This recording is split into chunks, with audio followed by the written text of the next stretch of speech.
5 मंजिला की joint family ससुराल में हाउसवाइफ बहू के चर्चे। आओ अपनी बहू, तुम्हारा हमारे 5 मंजिला की जॉइंट फैमिली वाले घर में स्वागत है। वेलकम भाभी।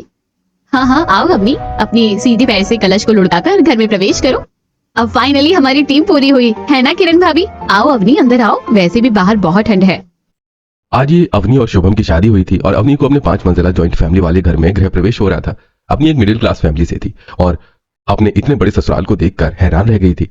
अरे चलो चलो अवनी, जल्दी घर के अंदर चलो, मुझे तो थकान हो रही है और ठंड भी लग रही है। अवनी और शुभम गृह प्रवेश के बाद घर के अंदर आते हैं तभी चाची चाची चाची, आज हम अपनी नई वाली चाची के साथ सोएंगे। हाँ, मैं भी न्यू चाची के साथ ही सोऊंगा। वंश और चिराग, ये क्या तरीका हुआ? चाचा चाची के भी अभी शादी हुई है ना, दोनों थके हुए हैं। चलो तुम दोनों हमारे साथ चलो, अभी चाचा चाची को आराम करने दो।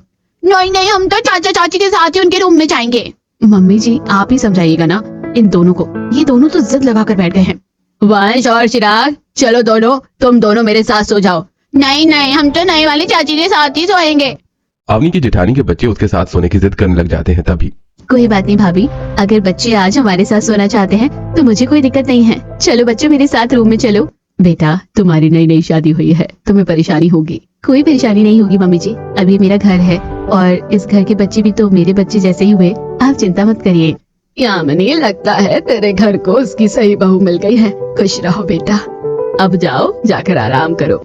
अवनी अपनी जेठानी के बच्चों को अपने साथ अपने रूम में ले जाकर सुला देती है और अगले दिन सुबह सुबह ओम जय जगदीश हरे, स्वामी जय जगदीश हरे। ओम जय जगदीश हरे, स्वामी जय जगदीश हरे। भक्त जनों के संकट, दास जनों के संकट, क्षण में दूर करे। ओम जय जगदीश हरे। अरे सुबह सुबह हमारे घर में मीठी आवाज में भजन कौन गा रहा है? मैंने तो इतने सालों में आज तक इस घर में सुबह पूजा पाठ होते हुए ही नहीं देखा। मुझे तो कोई सपना लग रहा है। सो जाइए उम्मती जी, कोई सपना ही होगा। अरे नहीं, हमारे घर से ही आवाज आ रही है, लेकिन भजन गा कौन रहा है? अरे माँ जी, आपको भी हमारे घर से भी भजन की आवाज आ रही है ना? कौन गा रहा है इतना सुंदर भजन? हमारी दोनों बहू तो बिस्तर में आराम से खर्राटे लेकर सो रही होंगी। कहीं ये हमारी नई बहू अवनी तो नहीं है? चलो नीचे चलकर देखते हैं। सुबह सुबह अवनी मंदिर में पूजा करते हुए सुंदर भजन गा रही होती है। तभी पूरा परिवार अपने अपने कमरे से बाहर आ जाता है और उसे इतनी सुबह ठंड में पूजा करते देखकर हैरान रह जाते हैं। अवनी, आज तो ससुराल में तुम्हारा पहला दिन था, तुमसे किसने कह दिया था इतनी जल्दी सुबह सुबह उठने को? तुमने खुद की नींद तो खराब कर ली थी, हमारी नींद भी खराब कर दी। शादी की थकान के बाद इतनी मुश्किल से इतनी सुकून से नींद आई थी। कितनी बेशर्म हो तुम दोनों, शर्म तो नहीं आई होगी? एक हाउसवाइफ बहू के यही गुण होते हैं। यामिनी, कुछ सिखा अपनी दोनों बहुओं को। तुम दोनों खुद तो कभी सुबह उठती नहीं हो और ये नई बहू सुबह सुबह जल्दी उठी तो इसे भी मना कर रही हो। अब जब हम सब सुबह जल्दी उठ ही गए हैं तो थोड़ा सा भगवान के भजन का समय निकाल लेते हैं। ये लड़ाई झगड़ा करना जरूरी है क्या? घर में आए हुए एक दिन नहीं हुआ और शुरू हो गए इस 5 मंजिला की जॉइंट फैमिली में हाउसवाइफ बहू के चर्चे। अरे क्या बड़बड़ाने में लगी हो? चलो चलो जल्दी से फ्रेश हो जाते हैं। एक तरफ अवनी को पूजा करते देखकर सभी खुश होते हैं, वहीं दूसरी तरफ यामिनी जी अपनी दोनों बहुओं की डांट लगाती हैं। पूजा करने के बाद अवनी सबके पैर छूती है और सब अपने अपने कमरों में चले जाते हैं। और थोड़ी देर के बाद अरे वाह, आज तो घर में से बहुत अच्छी खुशबू आ रही है। आज खाने में कुछ स्पेशल बना है क्या? हाँ भैया, ऐसा लग रहा है आज हमारे घर में अलग अलग वैरायटी का खाना बना है। ऐसा लग रहा है आज तो खुशबू से ही पेट भर जाएगा। अरे भाई, ऐसा क्या बनाया है जिसकी खुशबू इतनी शानदार है? अरे आज खाने में क्या स्पेशल बनाया है भाई? अरे मैं तो खाने की खुशबू से ही अपने कमरे से डाइनिंग टेबल तक खींचा चला आया। घर के सभी लोग तारीफ करते हुए डाइनिंग टेबल पर आते हैं और डाइनिंग टेबल को देखकर अरे वाह, इतना सारा खाना, खीर, पूरी, पकौड़े, हलवा, सब्जी, मिठाई, सब कुछ है।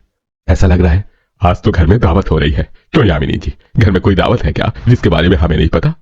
अरे नहीं, आज तो हमारी नई बहू अवनी की पहली रसोई है, ये सब शायद उसी ने बनाया है। नई बहू ने इतना सारा खाना अकेले बनाया है? क्या बात है यामिनी, तेरी तो किस्मत खुल गई। मेरी बहू से भी ज्यादा अच्छी बहू मिली है तुझे। साक्षात अन्नपूर्णा, एक कुशल हाउसवाइफ बहू। क्या बात है दादी, आपकी उम्र हो गई है लेकिन मम्मी को ताना मारने की कोई गुंजाइश नहीं छोड़ दी आप। प्रिया की बात सुनकर पूरा घर हंसने लग जाता है। तभी अरे अवनी, तुमने पहले से ये रसोई में इतना सारा खाना बनाया है? लेकिन तुमने ये सब बनाया कब? अभी थोड़ी देर पहले तो तुम पूजा कर रही थी। हाँ हाँ अवनी बेटा, तुम्हें पता है तुम्हारी जेठानियों ने तो हमें पहले रसोई में केवल खीरी बना कर खिलाई थी और तुम्हारी सास ने केवल हलवा। अब लग रहा है कि इस 5 मंजिला घर की जॉइंट फैमिली में कोई हाउसवाइफ बहू आई है जो घर गृहस्थी संभालने के लायक लग रही है। शाबाश बेटा। अरे अब हम खड़े रहेंगे या फिर खाना भी खाएंगे? हाँ हाँ मुझे तो बहुत जोर से भूख लग रही है। हाँ, आप लोग डाइनिंग टेबल पर बैठ जाइए, मैं सभी के लिए खाना परोसती हूँ। सभी के डाइनिंग टेबल पर बैठने के बाद अवनी सबके लिए खाना परोसती है। सब उंगलियां चाट चाट कर खाना खाते हैं। अवनी की बहुत तारीफ करते हैं और उसे शगुन भी देते हैं जिसे देखकर। अरे ये तो पहले ही दिन में सभी के मन पर कब्जा करने लग गई। भाभी, इसका तो कुछ करना ही पड़ेगा। अरे अंजलि, तुम्हें वो कहावत नहीं सुनी कि अभी नया नया मल्ला है, हर जगह अल्लाह ही अल्लाह दिखेगा? बस वही हाल है इसका भी। अभी 5 मंजिला वाले घर की नई नई बहुरानी है। इसी समय ओमवती जी अपनी खानदानी कंगन निकाल कर अवनी को दे देती हैं, जिसे देखकर किरण, ये क्या दादी जी, ये कंगन तो आपने आज तक मुझे भी नहीं दिए, जबकि मैं तो बड़ी बहू हूँ, तो इसे क्यों? हाँ हाँ दादी, मुझे भी नहीं दिए आज तक। हाँ तो तुम लोगों ने आज तक हमें इतना अच्छा खाना बनाकर भी तो नहीं खिलाया। ओमवती की बात सुनकर सभी लोग हंसने लग जाते हैं और ओमवती की खानदानी कंगन अवनी को दे देती है, जिसे देखकर उसकी दोनों जेठानियों का मुंह बन जाता है। इसी तरह कुछ दिन बीतते हैं और एक दिन हॉल में, सुनो, सब लोग काफी दिन हो गए हैं, घर की सफाई नहीं हुई है। घर में कितने जाले वगैरह लगे हुए हैं, धूल मिट्टी हो गई है, तो तीनों बहुएं मिलकर नौकरों के साथ घर की साफ सफाई कर दो। ठीक है मम्मी जी, हम कर देंगे, अब बेफिक्र रहिए। हाँ हाँ मम्मी जी, आप बिल्कुल चिंता मत करिए, घर की पूरी सफाई हो जाएगी। जी ठीक है मम्मी जी, जैसा आप कहें। किरण, तुम चौथी और 5वीं मंजिल की सफाई करवाओगी और अंजलि तुम तीसरी और दूसरी मंजिल की। और क्योंकि अवनी बहू अभी नई नई है, इसलिए वो पहली मंजिल की सफाई करवाएगी। अरे वाह, चलो बढ़िया है, ऊपर कोई देखने भी नहीं आएगा और मैं नौकरों को काम बताकर आराम से मोबाइल चला पाऊंगी। अरे ये सही है, मेरा कमरा वैसे भी तीसरी मंजिल पर है, आराम से नौकर लोगों को काम बताकर नेटफ्लिक्स पर अपनी सीरीज देखूंगी। मजा आ गया। अभी अवनी करेगी दादी जी की आंखों के सामने दिन भर काम। अवनी की दोनों जेठानियां मन में खुश होकर चली जाती हैं। उन नौकरों को काम बताकर खुद मोबाइल और टीवी देखने लग जाती हैं। वहीं दूसरी तरफ अवनी, अरे भैया आप एक काम करो, जाले साफ करो, ये सोफे मैं साफ करती हूँ। अरे बहुरानी, आप हमें बता दो क्या क्या काम करना है और आप आराम करो, हम सब काम कर लेंगे। अरे नहीं नहीं, दादी ने हम सबको काम करने के लिए कहा है, और फिर ये मेरा भी तो घर है, तो मेरा भी फर्ज बनता है कि मैं आप लोगों के साथ काम करूंगी तो काम जल्दी हो जाएगा। अब लग रहा है इस 5 मंजिला के जॉइंट फैमिली घर में हाउसवाइफ बहू आई है जो पूरी घर गृहस्थी संभालने के काबिल है। इसके बाद अवनी नौकरी के साथ मिलकर काम करना शुरू करती है। तभी उसके साथ यामिनी आती है। अरे अवनी बहू, तुम्हें काम करने की कोई जरूरत नहीं है, तुम बस सबको बताती जाओ कि काम कैसे होना है। लेकिन मम्मी जी, मैं अपने घर पर भी तो काम करती थी, और वैसे भी ये भी तो मेरा ही घर है, तो यहाँ काम करने में मैं छोटी तो नहीं हो जाऊंगी। वैसे मैं सोच रही हूँ कि सोफे की कवर बदल देने चाहिए। क्या हमारे पास दूसरी कवर है? हाँ बेटा, है तो सही, लेकिन अभी उन्हें सिलवाना बाकी है। मैं बाजार से कपड़ा तो ले आई थी, लेकिन तुम्हारी शादी की भाग दौड़ में उन्हें सिलवा नहीं पाई। मैं टेलर को दे दूंगी, और जब वो कवर तैयार हो जाएगा उसके बाद तुम बदल देना। मम्मी जी, आपके पास कपड़ा है ना, आप एक काम करो, वो कपड़ा मुझे दे दो, मैं सोफे की कवर खुद तैयार कर दूंगी। अब रे बहू, क्या तुम्हें सिलाई करनी भी आती है? तुम सोफा कवर अपने हाथ से बना दोगी? जी दादी, मुझे सिलाई करनी आती है, शादी से पहले अपने कपड़े में खुद ही सिला करती थी। अरे वाह, ये तो बहुत ही अच्छी बात है। इस नई बहू को तो एक परफेक्ट हाउसवाइफ के सारे काम आते हैं। इसके बाद अवनी खुद से सोफे की कवर सिलकर तैयार करती है और बचे हुए कपड़े में से डाइनिंग टेबल की कुर्सियों के कवर भी बना देती है, जिन्हें देखकर यामिनी जी और ओमवती जी बहुत खुश होती है और किरण और अंजलि को ताना मारती है। अरे सीखो दोनों जरा अपनी इस नई नवेली देवरानी से। इसने न केवल साफ सफाई करवाई नौकरों के साथ, बल्कि खुद अपने हाथों से घर को सजा भी दिया है। यही तो गुण होते हैं एक अच्छी हाउसवाइफ के। तुम लोग पूरा दिन मोबाइल चलाती रहती हो। क्या दादी जी, अवनी एक मिडिल क्लास फैमिली से आई है, और मिडिल क्लास घर में ये सब सिखाया जाता है। हमारी हाई क्लास फैमिली में इन सब कामों के लिए पहले से नौकर होते हैं। हाँ दादी, और इससे पहले हमारे इस 5 मंजिला वाली जॉइंट फैमिली में भी तो सारे काम नौकरी तो करते थे ना। इन दोनों से कुछ कहने का कोई फायदा नहीं है। खैर, रसोई में राशन खत्म होने वाला होगा, तुम लोग बैठकर लिस्ट बना लो और रामू काका को दे देना, वो राशन ले आएंगे। मम्मी जी, आपको कोई परेशानी ना हो तो मैं खुद जाऊँ रामू काका के साथ राशन लेने के लिए किराना की दुकान पर? अरे अभी हमारे घर में मिडिल क्लास लोगों की तरह किराना दुकान से राशन नहीं आता, बल्कि हम लोग मॉल से राशन लेकर आते हैं। लेकिन भाभी, किराना की दुकान पर राशन अच्छी क्वालिटी का और सस्ता मिलता है। हम भले ही पैसे वाले हैं, लेकिन हमें पैसे सोच समझ कर खर्च करने चाहिए ना। हाँ सही कह रही हो अवनी, और तुम दोनों के आने से पहले हमारे घर का राशन भी किराने की दुकान से आता था, ये तो तुम दोनों की चुचलेबाजी की वजह से मॉल से आने लगा है। हाँ ठीक कह रही है माँ जी, मैं भी किराने की दुकान पर जाकर ही राशन लाती थी। अवनी बेटा तुम चली जाना और सारा राशन लेकर आ जाना। इस अवनी के चक्कर में रोज रोज हमें किसी न किसी बात पर ताने सुनने ही पड़ते हैं। इसको तो सबक सिखाना पड़ेगा। भाभी जब से आई है तब से हमें हर बात पर नीचा दिखाती है। इसको इसकी औकात दिखानी पड़ेगी, वरना इसकी वजह से हमारी इस घर में कोई वैल्यू नहीं बचेगी। एक तरफ अवनी की जेठानियां उससे चिढ़ रही होती हैं, दूसरी तरफ अवनी बाजार जाकर देख परख कर सारा राशन अच्छे से लेकर आ जाती है, जिसे देखकर उसकी सास और दादी सास उसकी तारीफ करती हैं। अगले दिन सुबह सुबह अवनी रसोई में नौकरों से सारे मसाले निकलवा रही होती हैं, जिसे देखकर अरे अवनी बेटा ये तुम मसाले के डब्बे क्यों निकलवा रही हो? हमारे घर में 1 साल के मसाले एक साथ आते हैं, तो कोई मसाला खत्म हुआ होगा। हाँ मम्मी जी पता है मुझे, लेकिन सर्दियों में अब धूप नहीं निकलेगी कई महीनों तक, इसलिए सोच रही हूँ आज धूप में सारे मसाले एक बार सुखा लूं, जिससे खराब नहीं होंगे। और थोड़े से मसाले पीस कर भी रख देती हूँ। लेकिन मसाले तुम बाजार से पिसवा लेते हैं।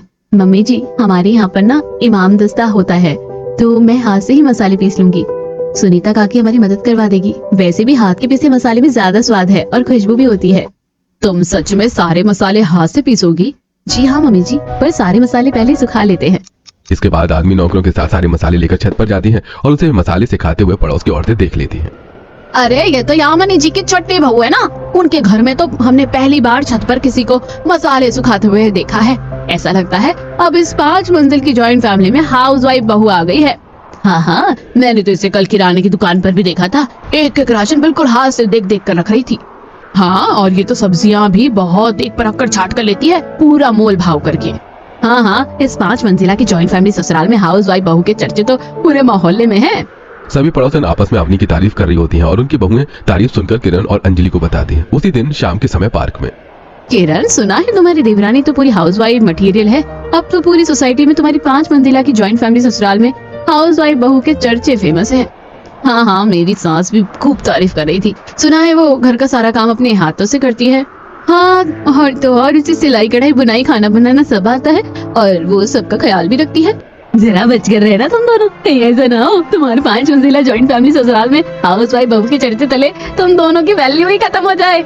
निधि की बात सुनकर सभी लोग हंसने लग जाते हैं, लेकिन किरण और अंजलि की ये बातें चुभ जाती हैं और वो मन ही मन सोचती है, हे भगवान अब तो हमारी 5 मंजिला की जॉइंट फैमिली ससुराल में हाउसवाइफ बहू के चर्चे मोहल्ले तक पहुंच गए। यानी अब घर में तो छोड़ो, सोसाइटी में भी हमारी कोई इज्जत नहीं बचेगी। भाभी अब तो इस अवनी की बच्ची को सबक सिखाना ही पड़ेगा, वरना ये तो हमारी कोई वैल्यू ही नहीं छोड़ेगी घर में। किरण और अंजलि अपनी सहेलियों से बात करके घर लौटती है तो देखती है कि अवनी यामिनी जी के पैरों में तेल लगा रही होती है। अरे वाह अवनी बहू, बहुत आराम मिल रहा है तेरे बनाए हुए तेल से। कई दिनों से घुटनों में इतना दर्द था कि क्या बताऊं, डॉक्टर की दवाई भी असर नहीं कर रही थी। मैंने कहा था ना यामिनी, अवनी का बनाया हुआ तेल सच में जादू है। रात को सोने से पहले ही कई दिनों से इसी तेल में मेरे पैरों की मालिश वो कर रही थी। मेरे पैरों को बहुत आराम मिला है। हाँ मम्मी जी आप ठीक कह रहे हो। वैसे तुम दोनों भी कुछ सीख लो अपनी देवरानी से। पूरा टाइम बस फैशन और सहेलियों में लगी रहती हो, इनसे कुछ कहने का कोई फायदा नहीं है यामिनी बहू। अब हर किसी के अंदर हाउसवाइफ के गुण नहीं होते हैं ना। ओमवती जी किरण और अंजलि को सुना ही रही होती हैं, तभी कुंजीमल जी का ब्लड प्रेशर अचानक से बढ़ जाता है उन्हें देखकर। अरे दादाजी आपको क्या हुआ, इतना पसीना क्यों आ रहा है? आपने आज अपनी ब्लड प्रेशर की दवाई ली थी? अरे नहीं बहू, शायद आज भूल गया।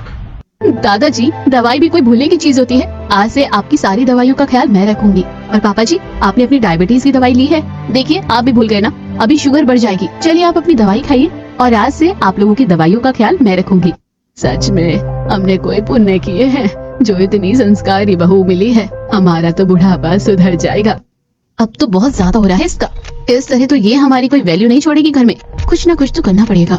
एक तरफ अवनी अपने घर में सभी की दवाइयों से लेकर खाने पीने तक का सबका ख्याल रखती है, वहीं दूसरी तरफ किरण और अंजलि अवनी को नीचे दिखाने के लिए अलग अलग कोशिशें करती रहती हैं। और एक दिन अंजलि अपने ससुर जी का इंसुलिन का इंजेक्शन छुपा देती है और नाश्ते से पहले, अवनी बहू मैंने नाश्ता करने से पहले इंसुलिन का इंजेक्शन नहीं लगाया, जरा मेरा इंसुलिन इंजेक्शन तो ले आ।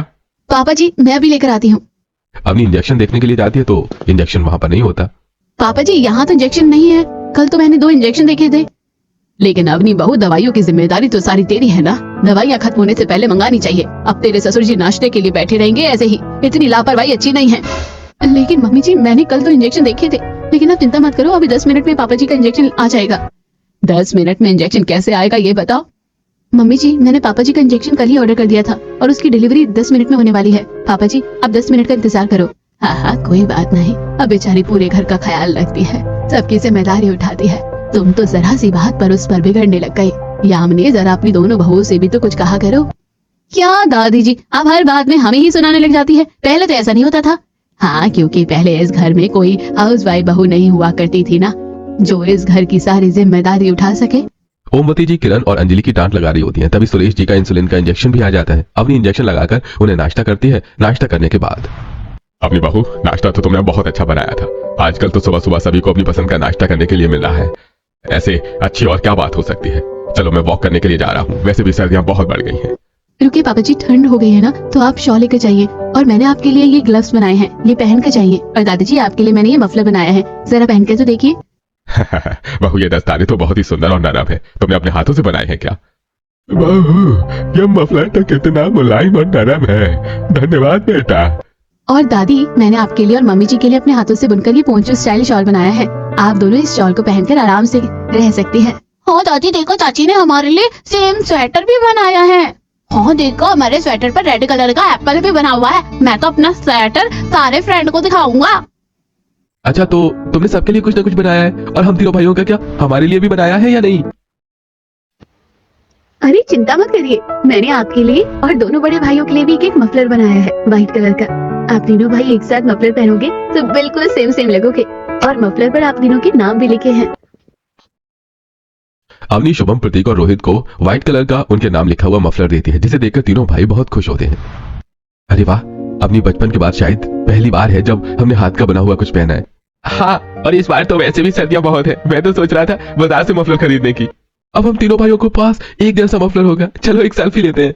तीनों भाई मजे से सेल्फी ले रहे होते हैं, तभी यामिनी जी, बहू तूने अपने और अपनी जेठानियों के लिए कुछ बनाया है या नहीं? हाँ मम्मी जी, मैंने घर की सभी लेडीज के लिए ऊनी जूतियाँ बनाई हैं। सर्दियों में किचन में काम करना बहुत मुश्किल होता है, इसलिए मैंने सबके लिए ऊनी जूतियाँ बनाई हैं। अवनी किरण और अंजलि को उनकी जूतियां देती है, दोनों उन्हें पहनकर देखती हैं। ये तो वाकई में बहुत ही आरामदायक और गर्म है। अब तो सर्दियों में पैरों में ठंडी नहीं लगेगी। वैसे भी मम्मी जी घर में चप्पल पहनने नहीं देती, कम से कम इसकी वजह से हमारी जान बचेगी। Thank you so much Avani.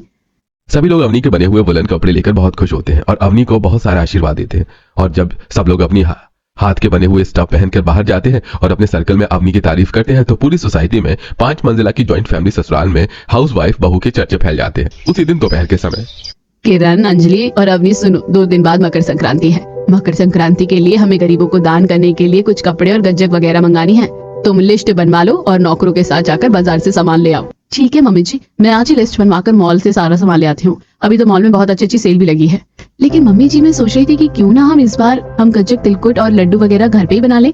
देख अपनी बहू, मुझे और तेरी दादी सास से तो अब ये इतनी मेहनत नहीं होती। हमने अपने जमाने में बहुत मेहनत की है, लेकिन अब ये सब हम नहीं बना पाएंगे। कोई बात नहीं मम्मी जी, आप मत बनाइएगा। स्टोर रूम की सफाई करते समय मुझे बड़ा वाला चूल्हा मिला था, तो मुझे ये सब बनाना आता है। मैं नौकरों के साथ मिलकर ये सब बना लूंगी। बाकी दोनों भाभी है तो सही मेरी मदद करने के लिए। अरे यार, ये लड़की फिर से हमें फंसा देगी। अब इसके साथ हमें ये सब बनाना पड़ेगा। अच्छा खासा बाजार से आ रहा था, इसको पता नहीं क्या है, हमेशा हर चीज घर में बनाने की है। किरण और अंजलि को अवनी की बात सुनकर गुस्सा तो आता है, लेकिन सबके सामने अच्छा बनने के चक्कर में वो हाँ कर देती है। हाँ ठीक है, हम बना लेंगे अवनी के साथ मिलकर। मम्मी जी, काम करती हूँ, मैं आज ही जाकर बाजार से गुड़, मूंगफली, तिल ले आती हूँ, और फिर हम सब मिलकर आंगन में सारी चीजें बना लेंगे। अवनी बाजार जाकर सारा सामान ले आती है। आंगन में चूल्हा रखकर बड़े बड़े बर्तनों में वो गजक, लड्डू, तिलकुटा बनाना शुरू करती है, लेकिन उसकी दोनों जेठानियां वहीं कुर्सी पर बैठी रहती हैं। शर्म नहीं आती तुम दोनों को? वो बेचारी अकेली काम में लगी हुई है और तुम दोनों आराम से बैठकर मोबाइल चला रही हो। लेकिन मम्मी जी, अवनी को ये सब बनाना आता है तो हमको नहीं। हमने तो अवनी को कहा था कि कोई मदद चाहिए तो हमें बता देना, लेकिन इसने बताया नहीं। मदद की जाती है, मदद के बारे में पूछा नहीं जाता है। तुम दोनों से कुछ भी कहने का फायदा नहीं, दोनों ही आलसी हो। ओमवती जी और यामिनी जी की बात सुनकर किरण और अंजलि को गुस्सा आता है, लेकिन वो उस समय शांत रहती हैं। अवनी संक्रांति की सारी चीज बनाकर तैयार करती हैं और संक्रांति वाले दिन सबको अपने हाथों की बनी हुई गजक और लड्डू वगैरह देती है। घर और आस पड़ोस के लोग और घर के नौकर उसे खाकर उसकी तारीफ करते हैं। सुना है यामिनी, इस बार की गजक तुम्हारी खुद बहू ने बनाई है? हाँ हाँ, तुम्हारी 5 मंजिला की ज्वाइंट फैमिली ससुराल में हाउसवाइफ बहू के चर्चा पूरी सोसाइटी में है। सच में तुम्हारी बहू तो बहुत ही ज्यादा टैलेंटेड है। सारे नौकरों से लेकर पड़ोसी अवनी की तारीफ करते हैं, जिसे सुनकर किरण और अंजलि का गुस्सा बढ़ जाता है। और एक दिन, क्या कर रही हो अवनी रसोई में? भाभी, सभी को आलू की चाट खाने का बहुत मन था, तो सभी के लिए वही बना रही हूँ। सर्दी बहुत हो रही है ना। अच्छा, आलू की चाट बना रही हो, तो एक काम करो, आलू मैं तलती हूँ, तब तक तुम चटनी पीस दो। ठीक है भाभी, आप लोग आलू तल दो, तब तक मैं सिलबट्टे की चटनी पीस लेती हूँ। क्या सिलबट्टे की चटनी पीसोगी?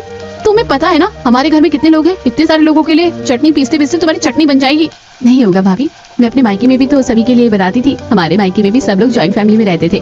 ठीक है, जैसे तुम्हारी मर्जी। अंजलि तुम्हें पता है ना हमारे घर में दादा पापा जी और सबको शकरकंदी से एलर्जी है, तो क्यों ना इस अवनी को सबक सिखाया जाए। ठीक कह रही हो भाभी, एक काम करते हैं, आलू की चाट में शकरकंदी भी तलकर डाल देते हैं, किसी को कुछ पता नहीं चलेगा। लेकिन जब एलर्जी की वजह से दिक्कत होगी तो सारा इल्जाम अवनी पर आएगा। हाँ ठीक है, ठीक कह रही हो, चलो ऐसा ही करते हैं। अवनी से बदला लेने के लिए किरण और अंजलि आलू की चाट में शकरकंदी डाल देती हैं और शकरकंदी की वजह से ओमवती जी, सुरेश जी, शुभम, प्रतीक और रोहित के पेट में दर्द और उल्टियां शुरू हो जाती हैं। जल्दबाजी में सभी लोगों ने अस्पताल में एडमिट करते हैं और चेकअप करने के बाद कहीं इन्हें किसी चीज से एलर्जी तो नहीं है? आप लोगों ने इन्हें कुछ ऐसा तो नहीं खिलाया जिससे इन्हें एलर्जी है? नहीं डॉक्टर, हमारे घर में सभी को जेनेटिकली शकरकंदी से एलर्जी है, लेकिन इन्होंने तो भी आलू की चाट खाई थी। देखिए, इन लोगों को किसी न किसी चीज से एलर्जी थी जिसकी वजह से इनके पेट में बुरी तरीके से इन्फेक्शन हो गया है और इनकी जान भी जा सकती थी। अवनी, कहीं तुमने चाट में शकरकंदी तो नहीं मिलाई थी? नहीं मम्मी जी। अपने पति और परिवार की जान खतरे में सुनकर किरण और अंजलि डर कर सबके सामने रोने लग जाती हैं। अब तुम दोनों क्यों रो रही हो? हमें माफ कर दीजिए मम्मी जी, हमने जलन में आकर आलू की चाट में शकरकंदी मिला दी थी। हमें नहीं पता था कि बात इतनी बिगड़ जाएगी। तुम दोनों का दिमाग खराब है, तुम्हारी वजह से आज घर में किसी की जान भी जा सकती थी। वो तो भला हो बच्चों ने चाट नहीं खाई, वरना ना जाने क्या होता। हमें माफ कर दीजिए मम्मी जी, अवनी से बदला लेने की वजह से हमने आज अपने पैरों पर कुल्हाड़ी मार दी। हम वादा करते हैं आज के बाद ऐसा कुछ नहीं होगा। किरण और अंजलि को अपनी गलती का एहसास होता है। दोनों सभी से माफी मांगती हैं और सभी के ठीक होने के बाद किरण और अंजलि भी अवनी के साथ एक हाउसवाइफ की तरह रहने लगती हैं और अब उनके मोहल्ले में 5 मंजिला की जॉइंट फैमिली ससुराल में हाउसवाइफ बहू के चर्चे बहुओं के चर्चों में बदल जाते हैं।